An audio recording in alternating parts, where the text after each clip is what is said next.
Gentili telespettatori, benvenuti a questo particolare appuntamento di Punto Fermo. Punto Fermo è al 23esimo anno di programmazione, tanti argomenti, tanti approfondimenti, ma oggi in modo particolare sono contento perché noi torneremo a parlare di Sciascia nell'anno conclusivo del trentennale, proprio in dicembre.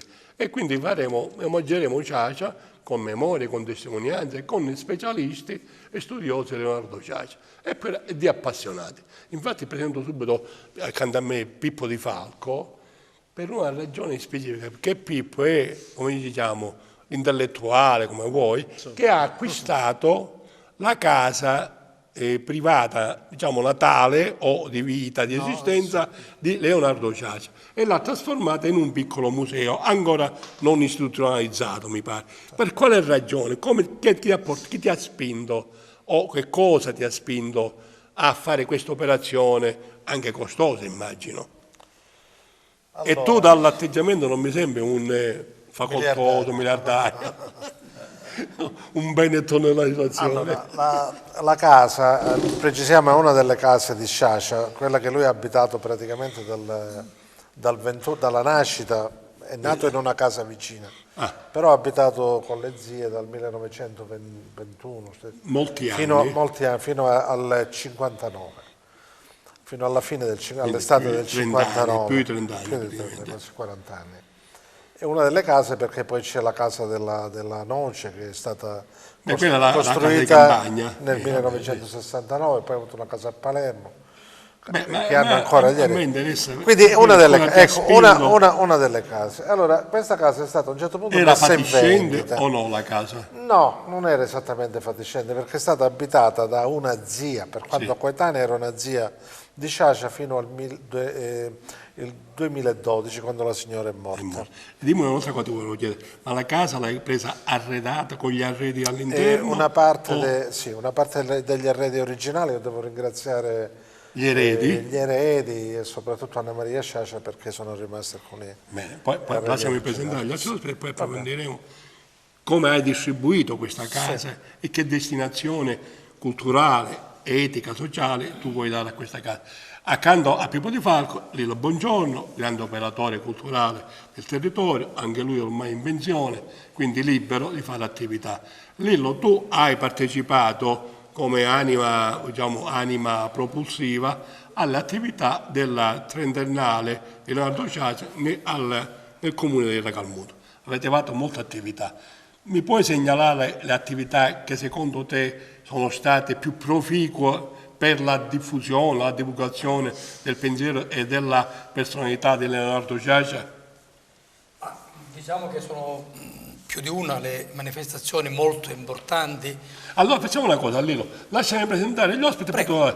Intanto c'è Maria Grazia, sempre presente con noi, giornalista e attrice del Pirandello Sabir Festival, il professore Gino Pecoraro, che è un conoscitore è uno studioso tra i saggisti più importanti del nostro territorio, Salvatore Piccone, giornalista appassionato di Leonardo Sciascia, ed Enzo Sardo, che ormai conosciamo, nostro opinionista da sempre, pieno di animosità, benevola, simpatica, come dice lui, graziosa, che sempre interloquisce con i nostri problemi ed ha scritto molte cose su Sciascia. Ora arriveremo. Intanto volevo fare completare Lillo Bongiorno. Sì, dicevo, più di una le manifestazioni secondo me molto importanti per la diffusione dell'opera del pensiero di Leonardo Sciascia. Le manifestazioni per il trentennale sono aperte con un grande convegno sulla giustizia. Come sapete è uno dei temi che attraversa tutta l'opera sciasciana, ed è stato proprio molto sintomatico anche il titolo di questo convegno, le possibilità che ancora restano alla giustizia. Ovviamente c'erano dei giornalisti, magistrati, professori di diritto costituzionale. È stato scandagliato, ecco, il pianeta giustizia e le attualità della situazione della giustizia oggi.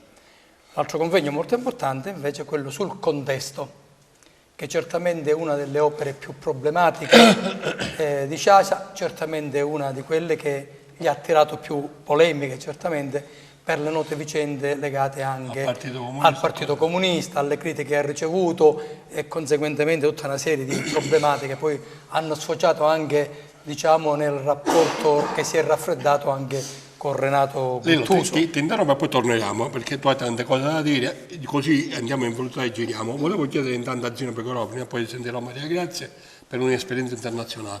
Volevo chiedere a Zino Pecoraro, le iniziative che si fanno per Sciascia hanno un valore di divulgazione generale o mirano a un approfondimento specifico e scientifico, magari tagliando fuori un'opinione pubblica più vasta? Tu sai che io sono un divulgatore per un'opinione pubblica molto vasta.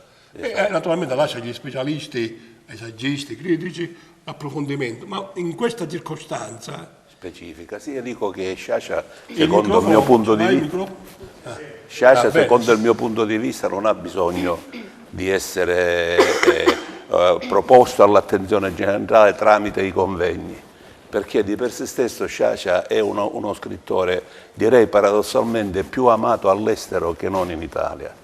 Perché in Francia, relativamente però, Zino, sì, magari in Francia vi è il culto di Sciascia, tanto è vero che forse il convegno più importante è stato organizzato dagli amici di Sciascia, addirittura alla Sorbona. Quindi d'altro canto, Claude Ambroise era francese ed era il maggiore critico vivente di Leonardo Sciascia. Partendo da questo, su Sciascia bisogna fare un discorso che riguarda le opere di Sciascia.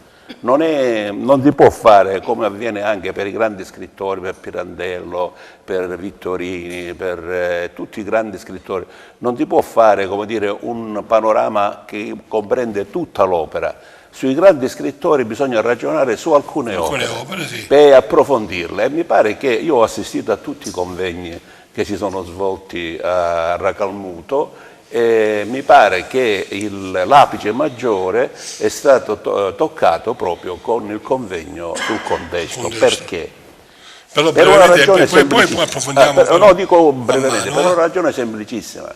Perché gli studi su Sciascia adesso devono essere rivolti, secondo gli studiosi di Sciascia, professori di università, studiosi devono essere rivolti prevalentemente alla conoscenza delle opere, dello stile di Sciascia, di tutta quella filigrana di conoscenze, di approfondimenti che vi sono nell'opera di Sciascia. Tutto questo ti anticipo una domanda a cui risponderai dopo. Sì. Negli anni della scuola che abbiamo così, dove eravamo noi operavamo qualche anno fa, nelle antologie scolastiche era presente Sciascia. Negli ultimi anni Sciascia è scomparso dalle antologie, mentre mantengono la presenza Calvino, anche lo stesso Albasino e Moravia. Sciascia è scomparso, vedremo perché e quale può essere la ragione, se è una dimenticanza o se c'è un allontanamento dall'atteggiamento intellettuale e critico di Sciascia. Salvatore Picconi, giornalista e appassionato, ha scritto diverse cose su Sciascia, in particolare il libro sulla scuola, sul ruolo di maestro di scuola di Sciascia, mentre recentemente ha presentato il libro che è Lame di Zolfo. Di Zolfo e di Spada. Di Zolfo e di Spade, sì, che è un'intervista a Consolo, ma che parla a tutto tonca anche di Sciascia. Sì, ora io ti chiederò a proposito, se tu hai contezza o consapevolezza dell'atteggiamento degli intellettuali contemporanei da Sciascia nei confronti di Sciascia. Consolo era amico di Sciascia, ma Sciascia non era ben voluto da tutti, dagli scrittori. Non tutti gli intellettuali o gli scrittori italiani, Sciascia mi disse, io ho avuto la fortuna di essere stroncato sempre e sono stato stroncato contemporaneamente dalla Repubblica e dall'Osservatore Romano. Ho avuto stroncato il libro La Fermoro dalla Repubblica e dall'Osservatore Romano prima ancora che venisse pubblicato. Vabbè, anche Feste Religiose fu stroncato dall'Osservatore. Mario, ti rispondo semplicemente, gli amici qui presenti daranno conferma, della grande attenzione che c'è stata in questo trentennale in tutta l'Italia, se non in tutta Europa, su Sciascia.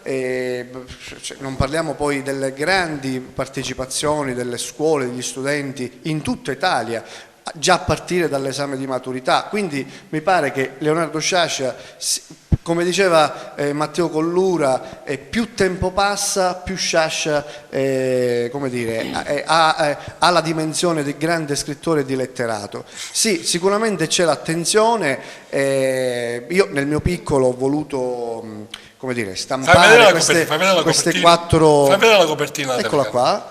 grazie all'editore Sciascia, queste 4 interviste a Vincenzo Consolo, che è uno dei grandi scrittori, ahimè, dimenticati, devo dire, che ruotano attorno a Sciascia, perché questi erano incontri che io ho fatto, seppur ragazzino, tra Racalmuto e Grotte con Vincenzo Consolo, tutte interviste pubblicate su Malgrado Tutto, e che abbiamo voluto raccogliere qui con queste introduzioni di Gaetano Savatteri, Salvatore Ferlita, con 2 straordinari ritratti fotografici di Angelo Pitrone. Ecco, è una piccola memoria, insomma, di quello che era Sciascia. Tu rilevi che la trentennale è stata una grande occasione di presenza. Basta pensare la RAI, che ha fatto grandi cose, ma basta pensare Repubblica, che ha fatto persino un album di 30 pagine, un'attenzione nazionale. Abbiamo Mario, modo di parlare. E poi voglio dire, il gran lavoro fatto dagli amici di Sciascia, dalla fondazione, ma ripeto, dalle scuole,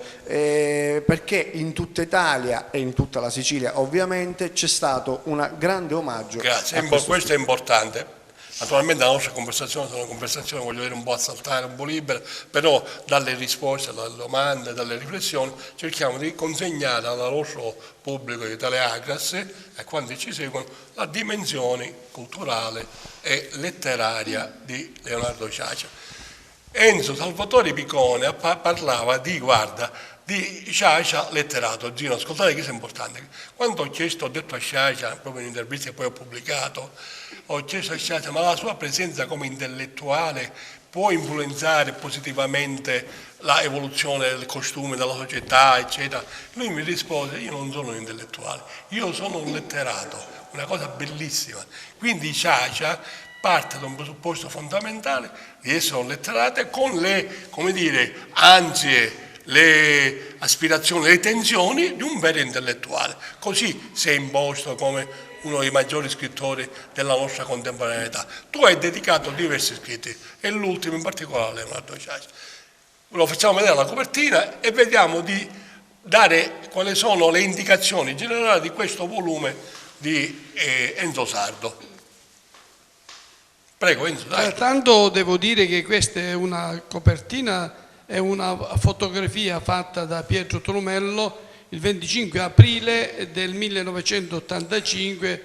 Leonardo Sciascia con la moglie incontrata a Noce, dietro c'è un ciliegio e in mano ha degli asparagi. Questa era la vita di Sciascia a Racalmuto, che era una vita semplice, e questo libro, a differenza di tanti altri, perché su Sciascia hanno scritto tanti autori, certo. È un Sciascia visto da vicino, molto da vicino, perché dal 1982 in poi io, Lillo Boggiorno ed altri amici siamo stati avvicinati da Leonardo Sciascia, e assieme, perché allora eravamo i giovani rampanti della Democrazia Cristiana, abbiamo organizzato tutta una serie di attività culturali, di promozione culturale, con Sciascia che faceva da... Facevi parte del gruppo di Malgrado Tutto? No, pure no, tu, per o tempo no? Malgrado Tutto non esisteva, ero un ragazzino, nell'85 nasce.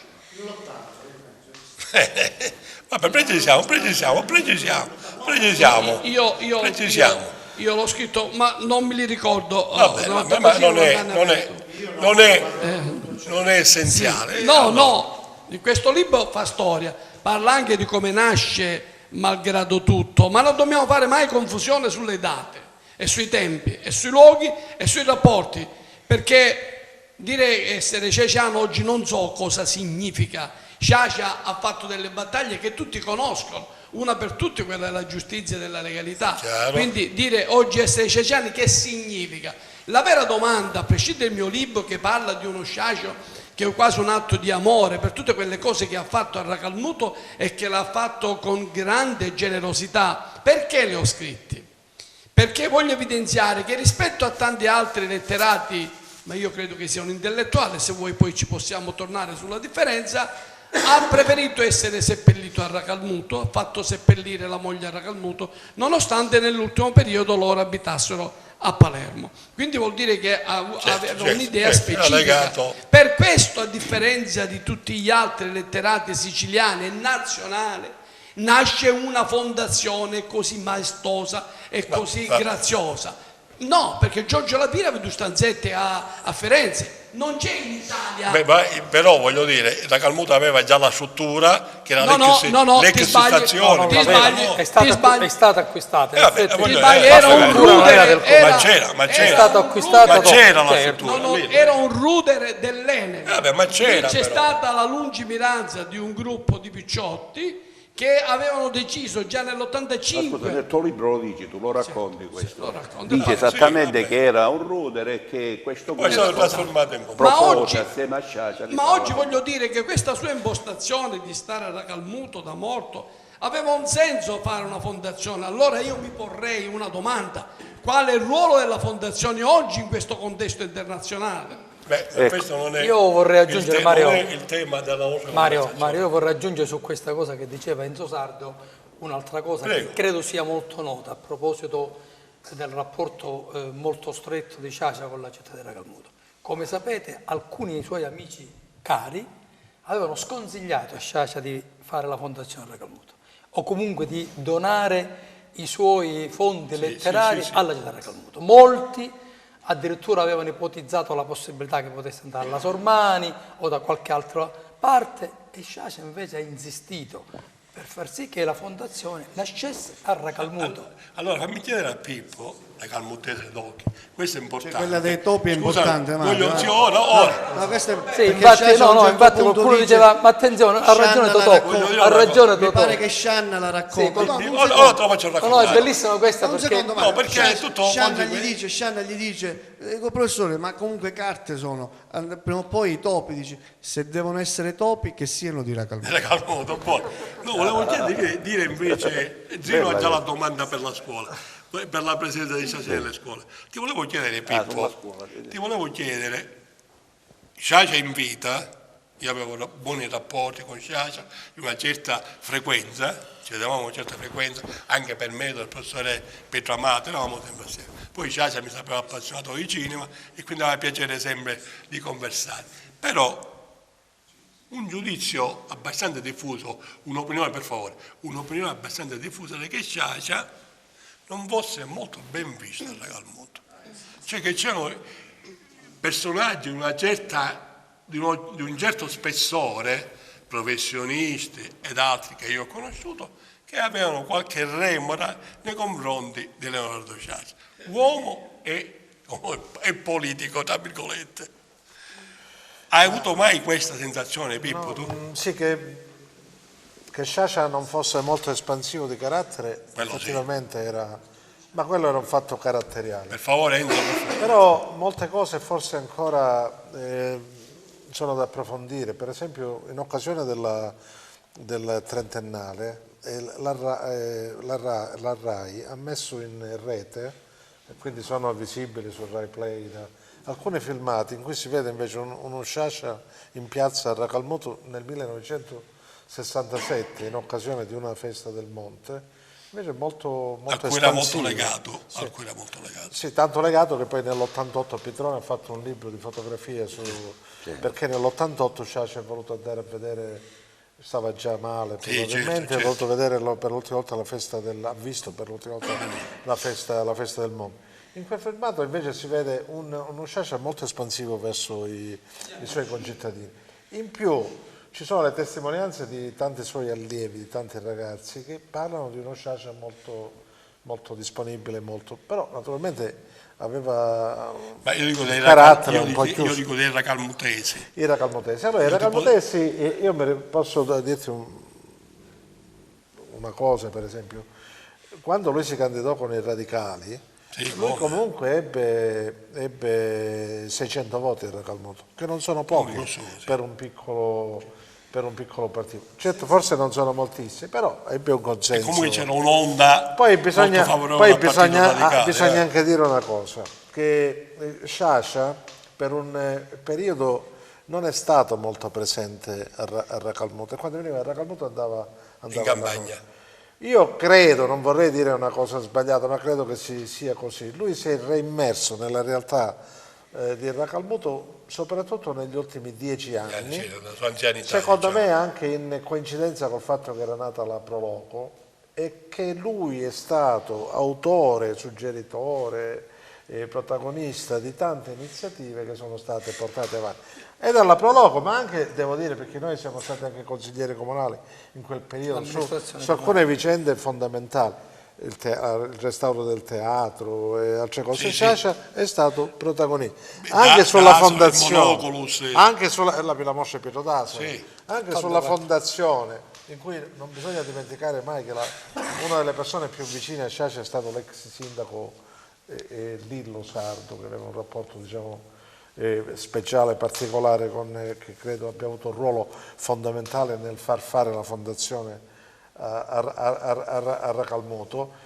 Negli ultimi anni Sciascia si era reimmerso nella realtà. Io ti devo dire, di Sciascia ho un ricordo specialissimo, perché con me, io ho conosciuto Sciascia nel 79 e mi mandò da Sciascia Mario Giusti, che era direttore del Teatro Stabile, ma anche di Rai Sicilia al tempo. E noi facevamo un programma, io facevo un programma di approfondimento territoriale delle varie province e sono andato da Sciascia. E mi ricordo quando bussai alla noce, lui mi accolse con negante garbo. Quando poi abbiamo preso confidenza, aveva un carattere particolare, perché lui era disponibile a dire tante battute, diceva sempre battutine molto semplici.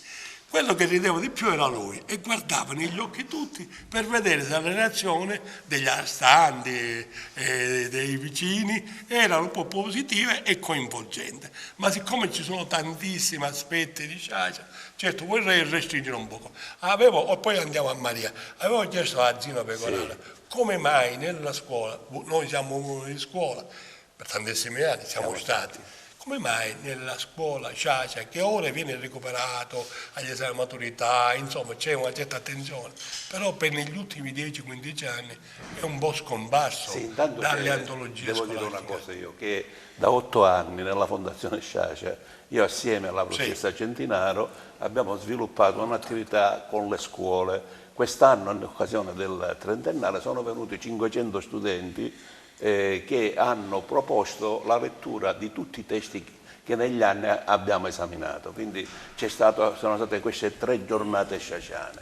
Perché nella scuola? Intanto un dato positivo è che gli esami di Stato ultimi, un brano di Sciascia, anche se un brano, come dire, che a Sciascia non sarebbe piaciuto sicuramente, perché è un brano che si rifà a quella parte dell'opera sciasciana che riguarda la mafia e che, insomma, io lo dicevo, non sono un mafiologo, bisognerebbe spostare l'asse come hanno fatto gli studiosi, come dire, accademici su Sciascia, spostare l'asse su altre opere. Il Contesto, Todomodo, le ultime opere, 3 opere dette oncologiche perché riguardavano la sua malattia.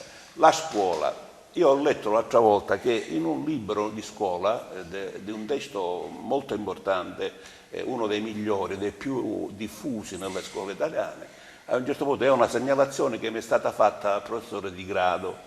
C'è il presidente e il direttore della fondazione, direttore scientifico della fondazione. A un certo punto si parla di Sciascia e si parla del Contesto. C'è una pagina del Contesto dove in pratica ci sono errori madornali, perché si dà una interpretazione del Contesto del tutto errata. Tanto è vero che il professore Di Grado diceva chi ha scritto questo perlomeno doveva leggersi prima il Contesto e capire cosa voleva dire Sciascia in questa opera. Quindi poi l'altro discorso di fondo qual è? Ormai i testi, Sciascia, premetto che si occupò anche, pubblicò anche un testo per le scuole superiori, Narratori di Sicilia.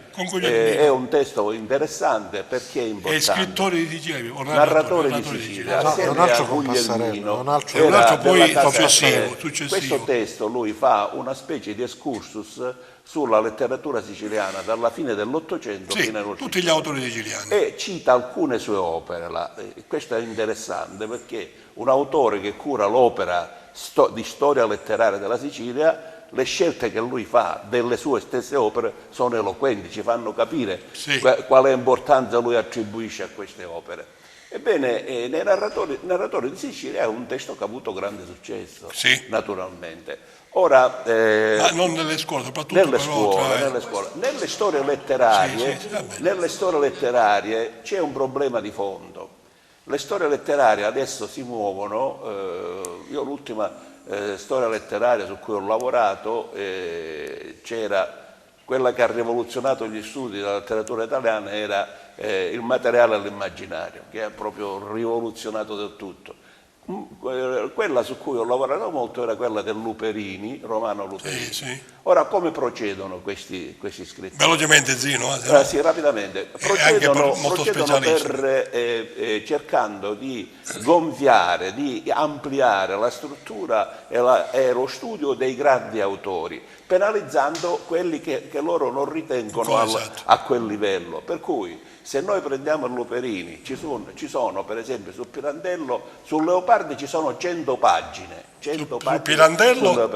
Su Pirandello altrettante. Su Sciascia? Su Sciascia veniva catalogato nell'ambito di un percorso errata del neorealismo. Il genere venne considerato così, della letteratura realistica. Come letteratura sociale. Esatto, però bisogna poi vedere che in fin dei conti l'opera di Sciascia, qui c'è il punto, lo studio dell'opera di Sciascia deve essere affidato agli accademici che hanno gli strumenti interpretativi delle opere. Per esempio, quindi praticamente, per concludere, nella scuola è trascurato perché chi opera nella scuola ha una visione molto complessiva, per cui punta a Leopardi, Manzoni, Verga, eccetera. Montale, su Luperini ci sono 80 pagine, non si possono fare 100 pagine su Sciascia da parte di Luperini, però bisogna dire che nell'ultimo, per dire una cosa, gli accademici,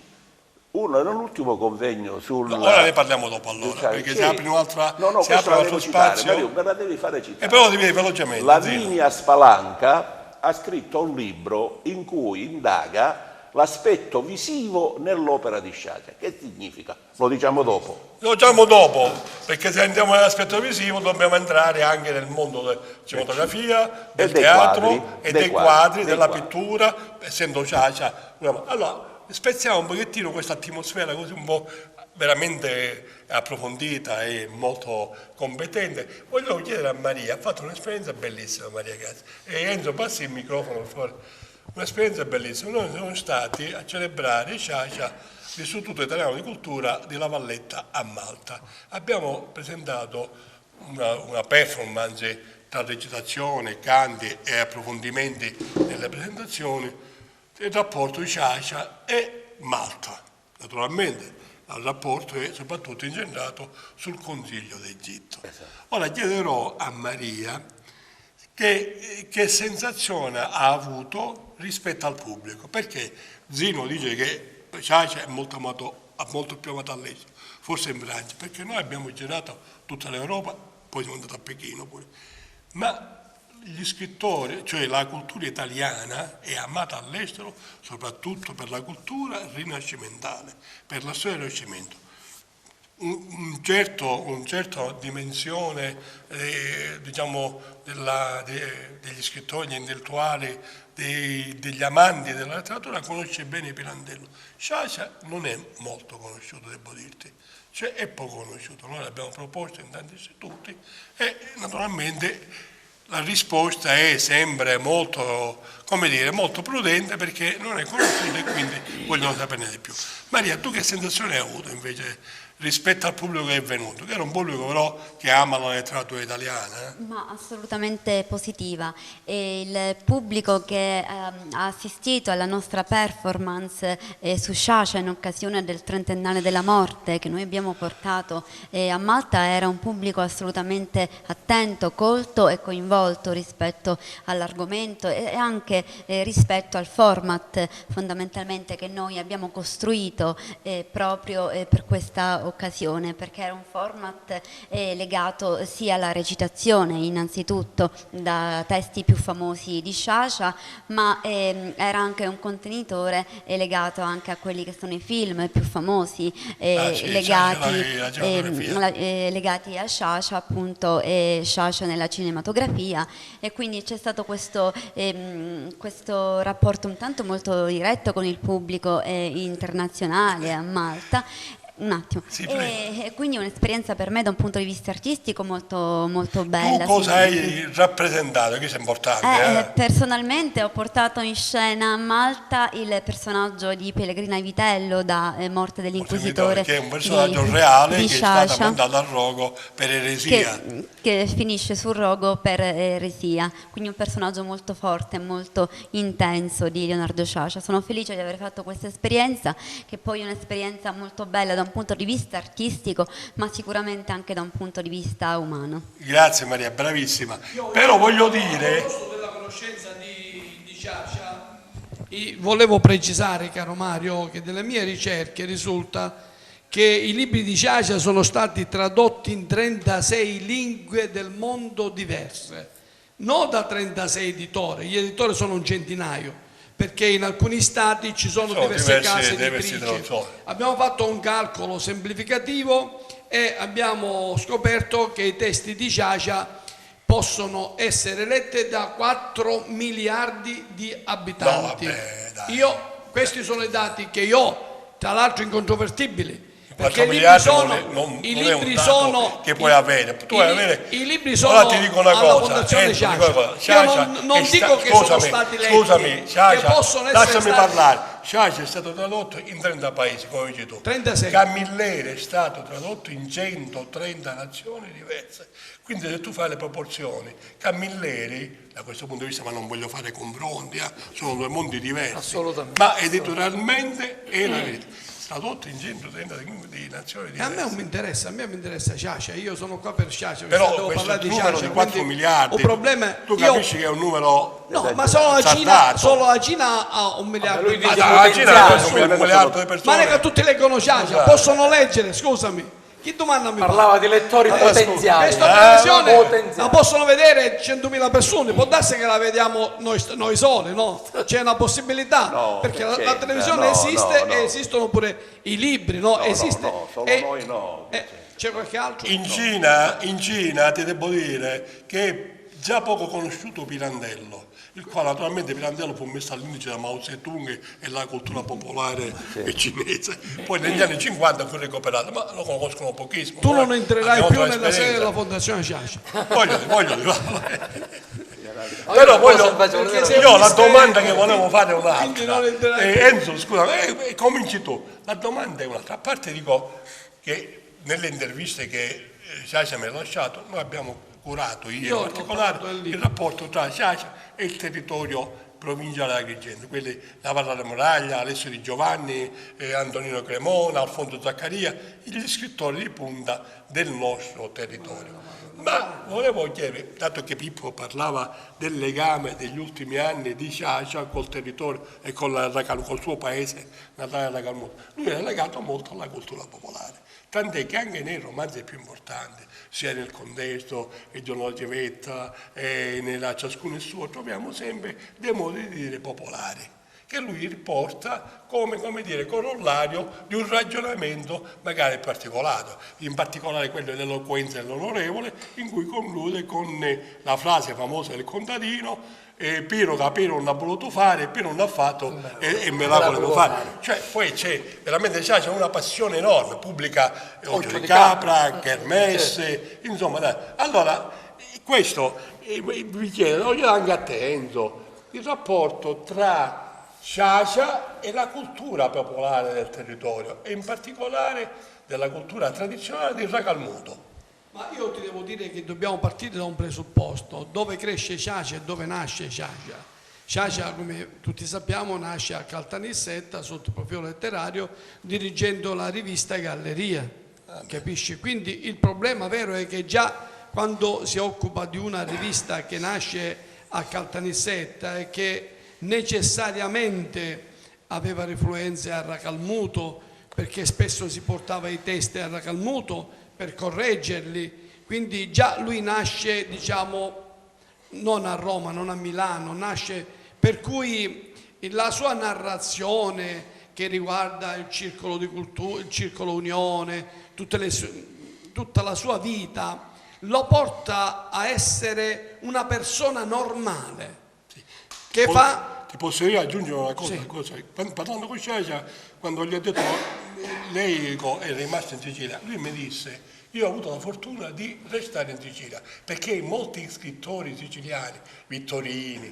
Verga e altri, sono dovuti andare via a Roma, a Milano, a cercare fortuna, mentre ho avuto la fortuna di essere riconosciuto. I siciliani di Scoglio e i siciliani di... appunto.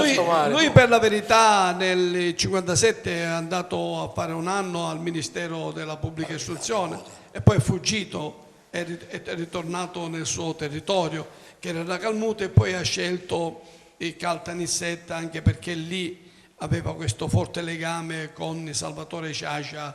Poi c'era la presenza dei Brancati, con la rivista che gli ha dato molto. Ma lui si preoccupava di fare diventare quella rivista importante, riuscendo ad avvicinare era importante quella rivista, molti che c'era Pasolini, era perché lui riuscì a rintracciare molte personalità. No? Quindi tu hai scritto questo libro di Sciascia, con quale obiettivo? L'obiettivo era prima fare conoscere un Sciascia visto da vicino, no? Un Sciascia che a Racalmuto è stato promotore di tante attività. Ma perché?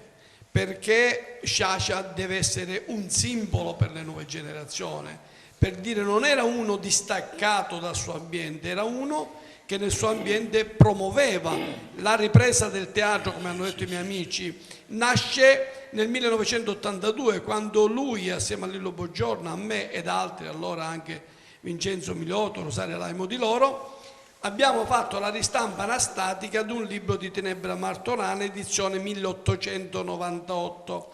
E lui disse: facciamo la ristampa, riportiamo alla luce un pezzo della storia locale, la facciamo dentro il teatro chiuso da 20 anni e facciamo bingo.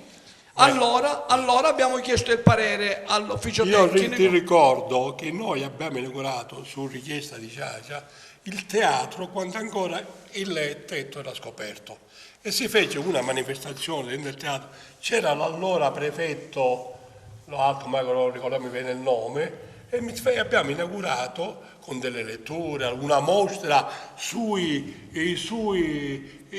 personaggi racalmutesi. Era una mostra di fotografie di persone antiche della casa, del foyer del teatro. E del foyer del teatro. Da lì ci fu una partenza, praticamente una spinta ufficiale. No, questa è nell'86. Prima ne ha fatto una nell'82, poi una nell'80. Addirittura racconto un fatto che è molto importante. Nell'aprile del 1895 due ragazzi di allora, uno si chiama Giuseppe Agnello, che è scultore, ora professore all'Accademia delle Belle Arti di Palermo, e un altro si chiama Carmelo Losardo, professore al Nord, uno dei più grandi restauratori di quadri del Nord, e fecero una mostra, questi due ragazzi. E a un certo momento di pomeriggio, tenete presente che a aprile lui di solito era a Palermo, a un certo momento arriva Sciascia, praticamente, che non era nella locandina, cioè non era stato invitato per essere relatore, quindi secondo me mandava dei segnali che erano troppo evidenti. Fammi sentire un po' a Salvatore però, No, ma io... Salvatore. Attenzione però, perché non è che dobbiamo fare di Sciascia un E santino. poi voglio tornare alla casa, museo di Sciascia. No, non farne di Sciascia un dare santino, informazioni faremmo nuove, un torto anche allo stesso Sciascia, perché Sciascia era così legato al suo territorio che non solo diventa l'animatore discreto di tante iniziative, ma in quegli anni, per esempio, ne ricordo uno, scrive anche un articolo dove dice: gli amministratori, per esempio, dovrebbero vergognarsi perché tengono le carte d'archivio in sacchi di spazzatura. Cioè, dico, è importante, come dire, fare una riflessione generale per dire era così legato alla sua terra che se c'era di parlare male di chi non dava l'acqua cioè, era questo, no? Cioè, l'importanza della denuncia, dell'opposizione concreta, che è quello che poi scrisse per i 5 anni di Malgrado Tutto, cioè fare opposizione sulle cose concrete, per dire e oggi c'è una dimensione diversa. Io appartengo a una generazione diversa rispetto alla vostra e mi rendo conto che il gran lavoro fatto negli ultimi 30 anni dalla morte di Sciascia a Racalmuto, chi più chi meno, a me questo non mi interessa, però di fatto oggi c'è una grande consapevolezza in questo paese e nei giovani che questo è il paese di Sciascia, su questo non c'è dubbio, e lo è anche dalle piccole cose, Mario, anche da un simbolo come può essere la statua, perché il primo io ero un ragazzino, feci un referendum, ricordate, però oggi mi rendo conto che quella statua è un punto di riferimento per i tanti che non hanno conosciuto. Però scusate una cosa, io voglio dire una cosa, veloce, non dobbiamo però vedere Sciascia nel suo rapporto soltanto con Racalmuto, scusate un minuto, solo con Racalmuto, con la Sicilia, cioè questo si minimizza Sciascia. Sciascia ha fatto scusami, l'intenzione ti voglio dire un'altra. L'intenzione è un'altra.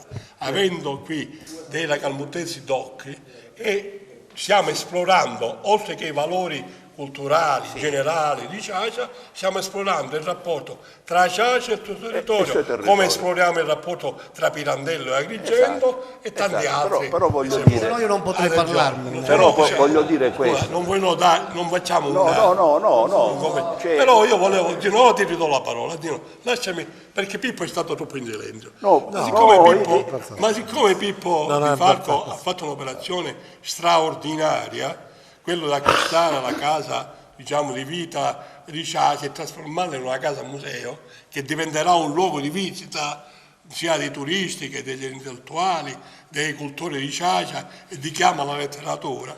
È un'operazione tra le più importanti di cui stiamo parlando. È importantissimo parlare di Sciascia, ma questo mi sembra un traguardo fondamentale che testimonia l'attaccamento di tutto un territorio al suo maestro, a Sciascia. Allora, mi devi dire come è organizzata questa casa, quante stanze sono e come è distribuita. Allora, questa casa è su 4 livelli, non è un palazzo, è una casa alla siciliana con, con un ingresso, 2 stanze sotto, importanti perché al pian terreno c'era lo zio Sarto e anche Sciascia con lo zio, diciamo, ha lavorato come sarto, insomma ha imparato il mestiere. Poi c'era un piano che era abitato dalla zia maestra, per cui la casa come vincolo della regione siciliana, vincolo culturale, è proprio denominata Casa delle Zie. Poi c'è il piano che ha abitato lui. Piano. Questo è il primo piano, Casa delle Zie. Poi sopra c'è il piano che è stato abitato da Sciascia, che si è sposato nel 1944, è stato ristrutturato da Sciascia nel 1950 e l'ha abitato con la famiglia fino al 1959. Le figlie sono nate lì, quindi per 15 anni la famiglia di Sciascia sposato, tra l'altro queste cose, a parte che si sanno, ma me le ha confermate la figlia Anna Maria che è venuta a visitare ha scritto Anna Maria, scusa, dimmi una cosa, tu da chi l'hai comprato questa casa? Dalla zia, dal cugino, perché questa casa poi andò a finire ed è stata abitata da questa zia. La signora Rizzo. Era sposata, no? Era sposata, sì. Era sposata con la zia, aveva un figlio, ne aveva 3, poi 2 sono morti e quindi io l'ho comprata dall'ultimo figlio. Questa casa è un vincolo. Io avrei preferito che l'acquistasse il comune e c'era stata per la verità un'iniziativa e anche una raccolta di fondi da parte della provincia, quando era segretario commissario Pino Infurneri, che aveva cominciato a raccogliere soldi. Ha fatto delle riunioni, anch'io ho partecipato alle riunioni, quindi sembrava che questa casa la potesse comprare effettivamente l'ente locale. Poi ci sono state difficoltà e allora quindi non essendoci c'è stato poi, da quando ho fatto il compromesso a quando ho fatto l'atto, è passato più di un anno perché bisognava restare fermi un anno perché c'era questo diritto di prelazione del comune e della regione. Questo è il diritto... Nel 2000, diciamo, c'è il decreto dell'assessorato beni culturali è del 2014, perché quando ci fu la discussione della vendita della casa, io ero allora assessore, la prima cosa che feci è chiamai, mi ricordo, la dottoressa Cilia dell'assessorato regionale. Abbiamo fatto questo vincolo che di fatto mette questa casa, ma anche il Circolo Unione, il Circolo Zolfatari, la Casa Natale e altri luoghi di Sciascia, inseriti, diciamo, nella carta regionale dei luoghi della memoria e delle identità, ecco, che nasce proprio in quel periodo. Per farla piano. Qui c'è un quarto piano pure? No, c'è un quarto piano dove c'è la cucina e il bagno praticamente della casa, cucina... perché questo ambiente, questi due ultimi livelli erano un'abitazione autonoma. Ed è stato, come mi ha detto la figlia, ristrutturata questa casa, poi quest'ultimo proprio dalla Ma tu come famiglia. sei arrivato all'idea di comprare la casa? E allora ti ripeto, io avevo partecipato alle riunioni per farla comprare al comune. Sì, ho capito. Poi non c'è stata questa possibilità. In che qualità? Io ero vicepresidente del GAL, che è una struttura che si occupa di fondi comunitari, quindi lì c'erano pure i soldi per poter fare la ristrutturazione. La ristrutturazione, e allora invece? Non l'acquisto. Invece questo non è stato esercitato, questo diritto, e a quel punto i parenti sono venuti a cercarmi perché mi hanno detto: noi la vogliamo vendere, se la vuoi te la prendi. Sostanzialmente è andato così. Io poi ho dato un'imbiancata perché la casa è in buone condizioni. Cosa c'è però? E questo ti voglio dire. Io ho trovato pochissime cose che erano direttamente di Sciascia, però c'erano ancora delle carte degli anni 50, delle pubblicazioni, delle riviste che lui riceveva, dagli anni 40, degli anni 50, poche cose, ma ci sono. Poi ho portato una parte delle cose mie che riguardano Sciascia, che riguardano scrittori siciliani, quindi c'è una collezione abbastanza consistente, diciamo, di edizioni originali.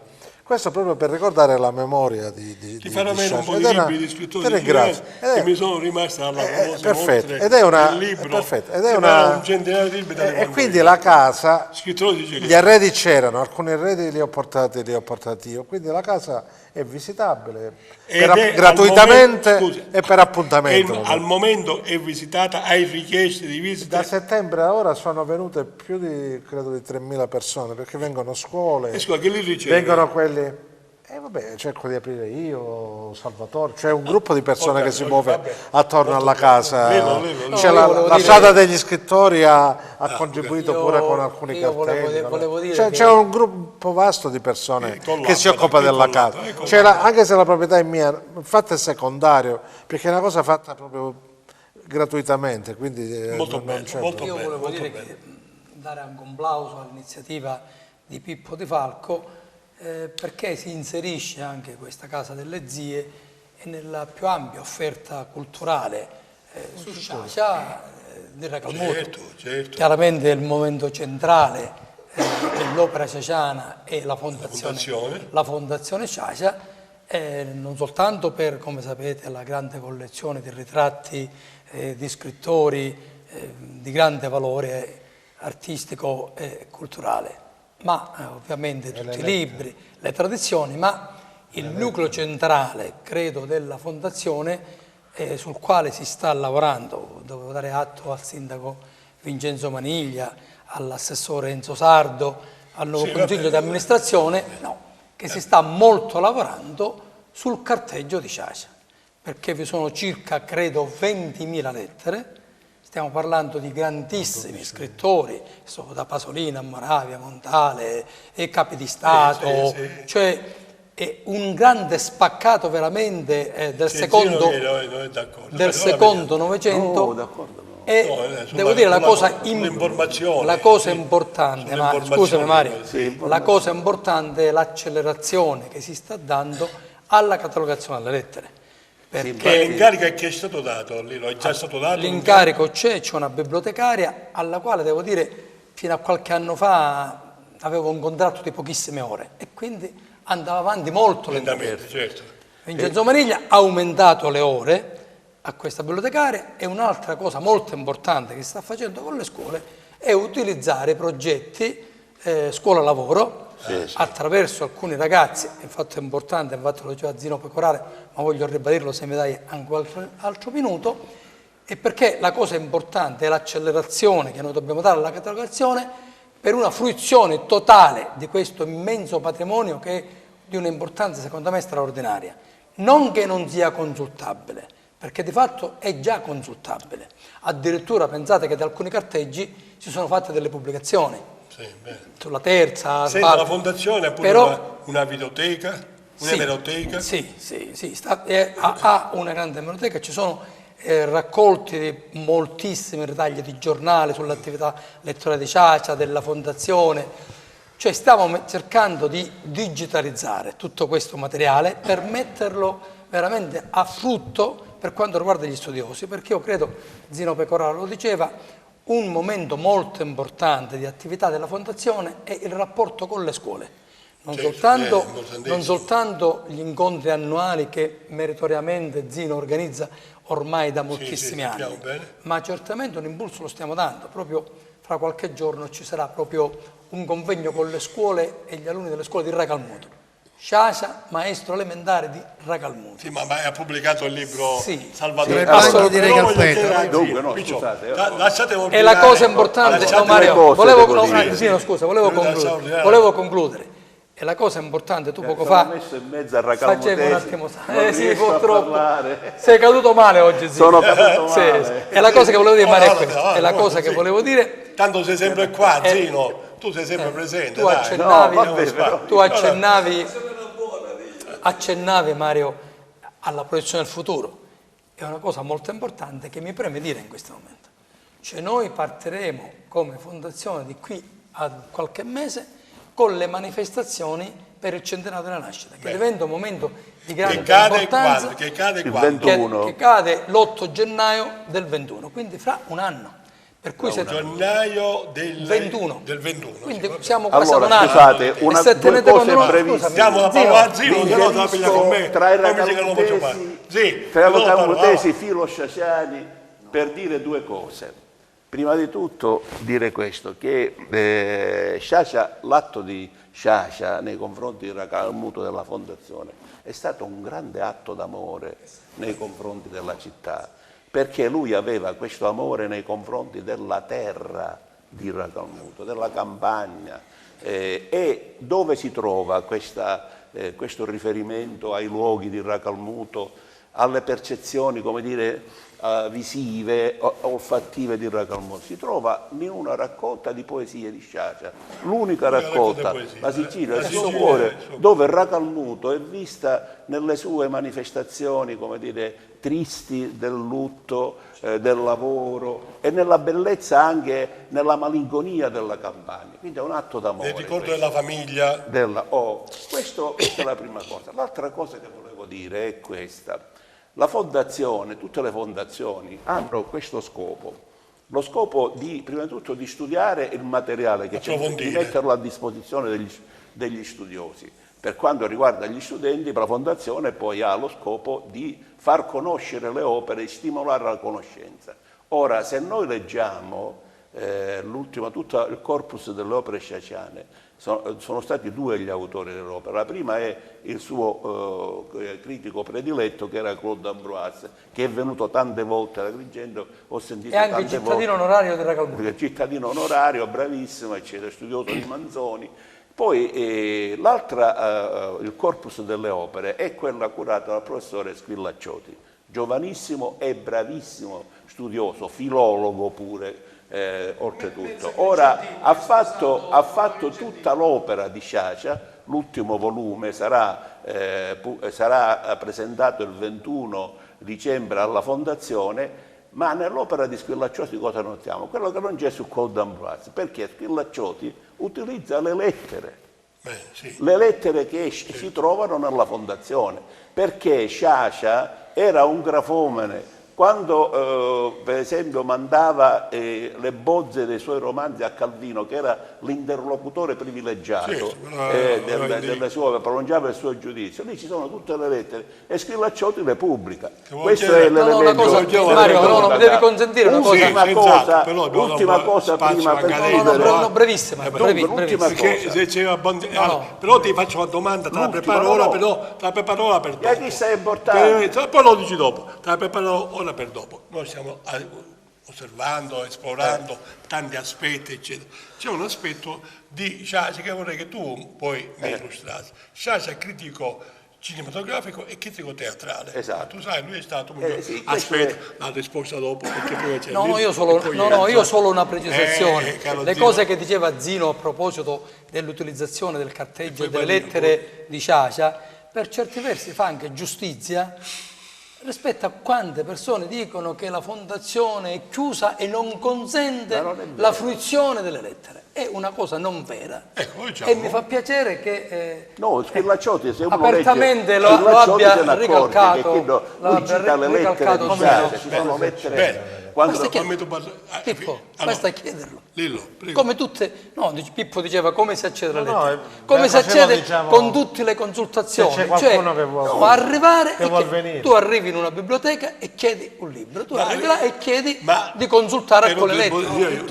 Piuttosto il tema potrebbe anche essere, ma per fortuna ci sono i libri che in questi anni sono stati pubblicati.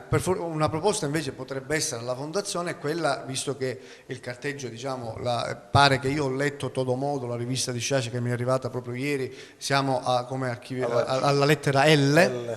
Perché, il Todomodo parla della lettera L. G su Todomodo. Comunque, al di là in ogni caso si sta lavorando alacremente. Per carità, come si è fatto negli anni passati, però la cosa importante è che la proposta vera potrebbe essere che sia la Fondazione a pubblicare i vari carteggi negli anni, perché quella potrebbe essere una collana importante di lettere che potrebbe essere il carteggio, scusa Mario, anche perché insomma Sciascia donato dovrebbe essere scusate, il carteggio non si possono pubblicare le lettere così come sono, si pubblicano. Il carteggio deve essere prima di tutto catalogato, sempre affidato agli altri. Poi è catalogato, poi gli studiosi le vanno a consultare. Professore, ascolta, questo non me lo deve dire, catalogato perché la terza non è la lettera L ed è già stato pubblicato. Il problema è un altro, io dico a favore della Fondazione, affidato ovviamente agli studiosi, a chi fa questo mestiere,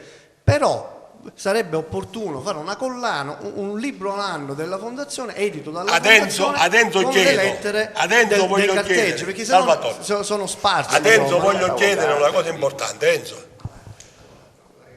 Proprio qualche giorno fa ho ricevuto, Salvatore, un articolo che mi ha mandato cortesemente Agostino Spataro su Sciascia politico. Ora io chiedo a Enzo Sardo, che è stato assessore, sei stato pure sindaco? È assessore, sì, è stato ed è assessore. Sindaco, vice sindaco, assessore, consigliere Ruffiano e segretario. Il rapporto a Ragalmuto. Io vorrei sapere, scusa se restringiamo, ma è qua l'occasione giusta, il rapporto tra la politica a Ragalmuto e Leonardo Sciascia. Che tipo di rapporto dagli anni 70-80? Allora, io frattanto prima di arrivare a questo, devo dire una cosa piccola. Dal 28 al 30 ottobre presso la Fondazione Sciascia si è svolto il 16° congresso internazionale di letteratura dal titolo Scrittrici italiane inediti. Hanno partecipato 40 università di tutto il mondo e 120 professori. Quindi capite che questo contenitore così bello, così grazioso, così garbato ha un ruolo molto importante. E devo dire con mio grande dispiacere che non so se la politica regionale e nazionale ha capito di che cosa stiamo parlando. La mia domanda era un'altra. No, alla politica arrivo subito alla politica. La politica di quel tempo, quando noi eravamo amministratori, quando parlavamo di Leonardo Sciascia, arrivavano i soldi per costruire una grande unità locale, la fondazione. Capisci? La politica di quel tempo, ti do un altro elemento. Allora, nell'84 Leonardo Sciascia da Calmuto organizza la mostra su Pietro D'Asaro e nelle fotografie che io riporto, documenti, a centro lui è seduto con Ordile, assessore alla cultura. Nell'85 fa una mostra di fotografie con i 5 fotografi più importanti della Sicilia. Chi c'era accanto a lui? Nicolosi, a destra e a sinistra. Vabbè, i politici per il presenzialismo. No, aspetta. No, Mario, io mi piglio la parte mia. Sì. Mi piglio la parte che mi compete. Tu la parte che ti compete. Zino, allora, Sciascia in quel tempo era considerato, tieni presente che poi a Canicatina nell'85 ha presieduto una mostra di libri con un sindaco democristiano. Attenzione, stiamo parlando di tutti democristiani, ma democristiani che erano molto sensibili a quell'aspetto culturale di quel tempo, per cui è stato possibile realizzarla la Fondazione Sciascia. Allora, qual era il rapporto con lei? Non esiste il rapporto con la politica con Totò e basta, Totò e i suoi amici, la politica non ha una dimensione, una piccola dimensione, una dimensione locale, la politica è politica. Quindi Sciascia partiva da questo grande presupposto, aveva amici politici, non politici con noi, certo. Noi ha avvicinato tutti noi giovani democristiani, che ancora è un problema. A quel tempo eravamo giovani democristiani papalini, e lui notoriamente ogni era papalino e ogni era democristiano. Pippo Di Falco era così, proprio così come racconta. Preciso, come ce l'ha? Voglio chiedere a Pippo così, come ce la racconta con l'entusiasmo di sempre. Va bene. Sì, ma un dato. Quando muore Sciascia, abbiamo fatto, per dire, il manifesto di lutto, le 4 forze politiche presenti in Consiglio Comunale, PSD, Partito Socialista, Democrazia Cristiana e Partito Comunista, abbiamo fatto, forse pochi se lo ricordano, un manifesto comune di lutto. Proprio per sottolineare il fatto che ci dividevamo in Consiglio Comunale, anch'io ero consigliere comunale, litigavamo spesso e volentieri, però devo dire che sulle cose che riguardano anche la fondazione, che è nata con un'unità di intenti di tutti. Naturalmente però Sciascia aveva le sue idee politiche. Io sto parlando di questo, sto parlando della Mario mi ha fatto una domanda con la Mario, io voglio dire che oggi la sensibilità di quel tempo che avevano gli assi per fare quella mostra su Pietro D'Asaro sono stata più di 100 milioni per fare la mostra su capisci? Oggi invece non c'è questa, quello che voglio fare capire ai telespettatori e ai politici che ci ascoltano, che la fondazione è un gioiello. Non è un gioiello di Enzo Sardo, di Lillo Bongiorno, di Vincenzo ma nessuno l'ha detto. Ma nessuno l'ha detto. Ma non lo dice nessuno. Non lo dice nessuno. Una battuta. Qua a turno siamo stati tutti consiglieri d'amministrazione della fondazione. Io Mario volevo... Scusami, Mario. A noi, scusa, io grido di dolore, si aggiunge anche quello Pippo Di Falco. Ma Enzo, vabbè, non facciamo scusate, basta.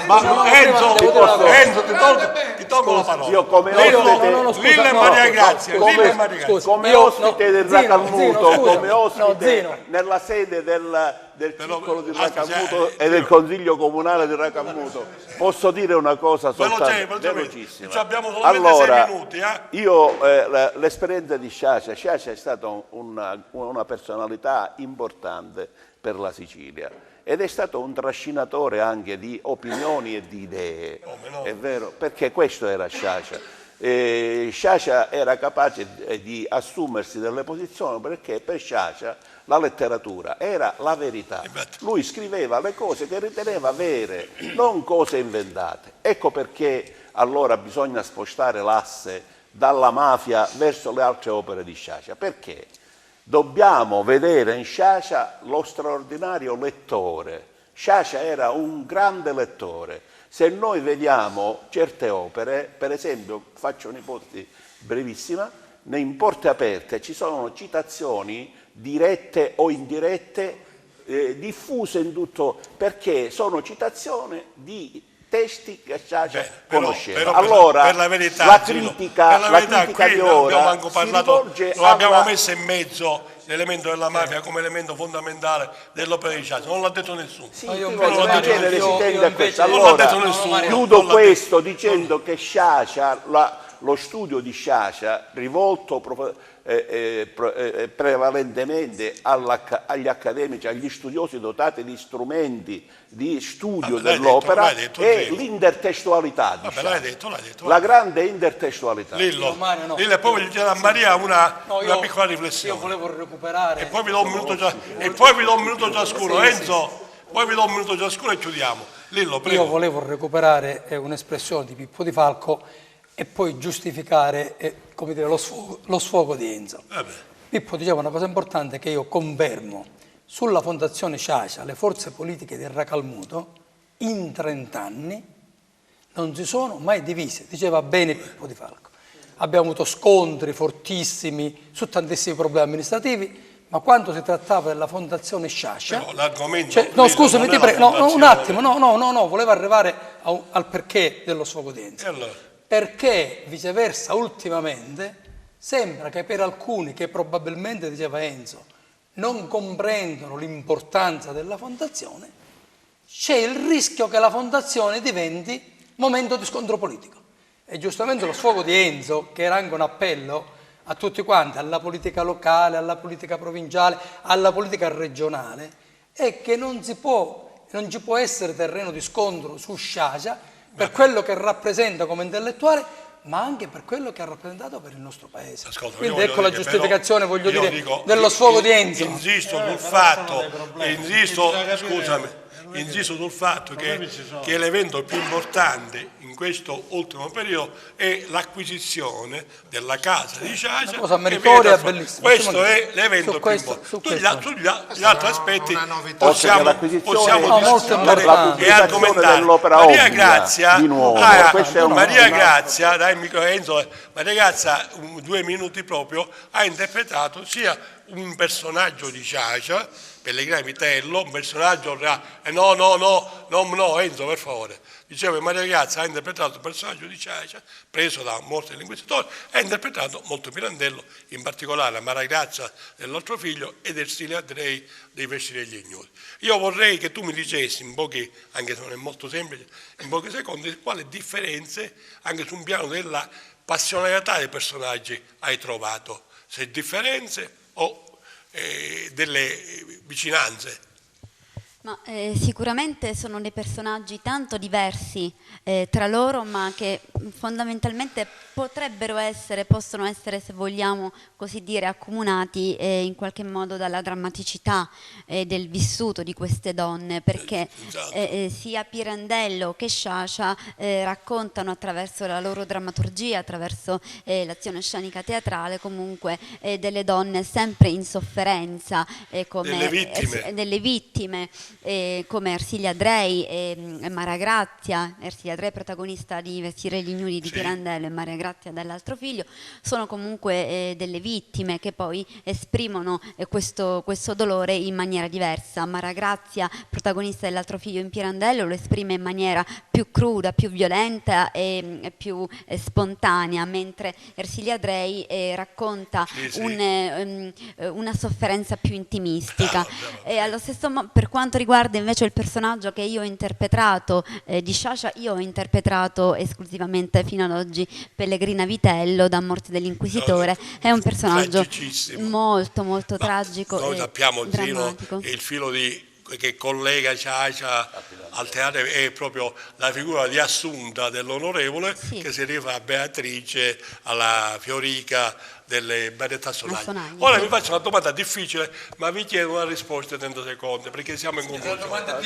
Una domanda difficile. Sì. E poi tanto siamo sempre con Zino, Enzo, sono opinionisti, voi potete venire quando volete. Un aspetto della personalità di Sciascia e della sua formazione culturale era la sua laicità, profonda e convinta. E però egli sceglie come epigrafe della sua, della sua tomba, la frase epigrafe di Blaise Pascal, mi pare che ce ne ricorderemo di questo. Sì, va bene. Ce ne ricorderemo di questo paese. Scusa, no, fammi finire. Ce ne ricorderemo, virgola, di questo pianeta, che è una sorta di rapporto tra la vita terrena e la vita ultraterrena. Ora vi chiedo la cortesia di rispondere in pochissimi secondi. Enzo, ti chiedo la cortesia di rispondere in pochissimi secondi. Che interpretazione ognuno di voi dà di questa ultima scelta? Dunque, Sciascia su questo argomento, sulla scelta, citava la famosa scommessa di Pascal sull'aldilà. La scommessa di Pascal diceva questo: se Dio c'è e io non ci credo, perdo. Se Dio non c'è e io ci credo, non perdo niente. Allora, ma questa è banalizzata. La religiosità di Sciascia. Questa è la tua risposta. Nelle sue interviste diceva che aveva lo spirito religioso, perché si può essere religiosi senza essere cristiani. È chiaro?